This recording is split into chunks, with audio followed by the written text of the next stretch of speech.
নমস্কার, আমি ডক্টর দীপ Mukhopadhyay, consultant nephrologist.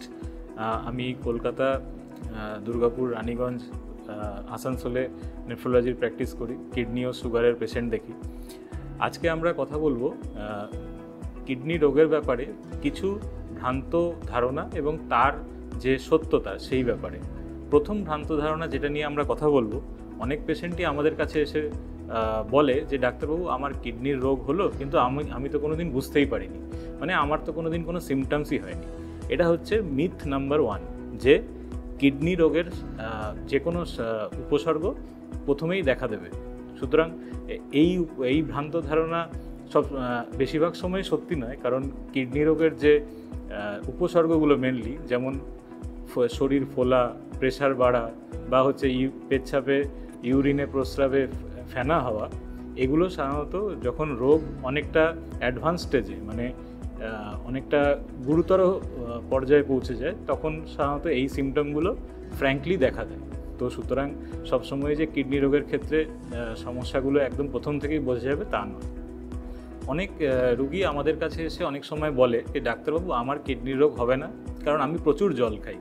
প্রচুর জল খাওয়া যে কিডনি রোগ না হওয়ার একটা পদ্ধতি, সেটা নয়।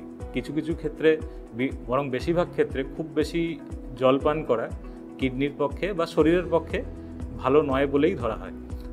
কিছু ক্ষেত্রে, যেমন কিডনিতে পাথরের ক্ষেত্রে বা সেই রকম কিছু ইউরিনে ইনফেকশনের ক্ষেত্রে, আমরা হয়তো সাময়িক কিছু বেশি জল খেতে বলতেও পারি পেশেন্টকে, কিন্তু এই যে এন্টার জল খেয়ে যাওয়া, মানে ঘন্টায় 1 লিটার করে, দিনে 10-15 লিটার জল খেয়ে নেওয়া আমার কিডনি ভালো রাখবে, এই ধারণা সবসময় সঠিক নয়। এতে অন্যান্য, যেমন সোডিয়াম কমে যাওয়া বা শরীরে অন্য অর্গানের ওপর প্রেশার আসা, যেমন হার্টের ওপর প্রেশার আসা, ব্লাড প্রেশার বেড়ে যাওয়া, এসব সমস্যা হতে পারে। কিছু রোগী আমাদের যখন তাদের প্রাথমিক কিডনির রোগ ধরা পড়ে, তাদের মনে একটা ধারণা থাকে যে আমার কখনো কোমরে ব্যথা হয়নি, আমার কিডনির জায়গায় কোনোদিন ব্যথা হয়নি, আমার কোনোদিন ইউরিনে বা প্রস্রাবে জ্বালা হয়নি, তাহলে আমার কিডনির রোগ হলো কী করে?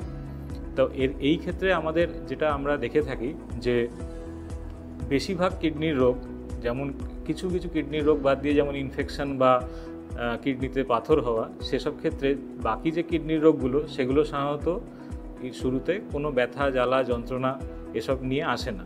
এই ব্যথা, জ্বালা, যন্ত্রণা হতে গেলে এটা অ্যাডভান্স স্টেজে যেতে হয়, আর যখন অ্যাডভান্স স্টেজে পৌঁছে যায় তখন চিকিৎসা করার ক্ষেত্রে খুবই সীমিত সময় বেঁচে থাকে। তো সুতরাং কখন ব্যথা হবে, কখন জ্বালা হবে, কখন যন্ত্রণা হবে, তখন আমি চিকিৎসা করাতে যাব বা পরীক্ষা করব, সেই সময়টুকু নষ্ট না করে যদি কিডনির রোগ শুরুতেই ধরা পড়ে, তাহলে তার সঠিক চিকিৎসা করলে এটাকে প্রিভেন্টও করা যায়, এটাকে অ্যাডভান্স স্টেজে যাওয়ার থেকে।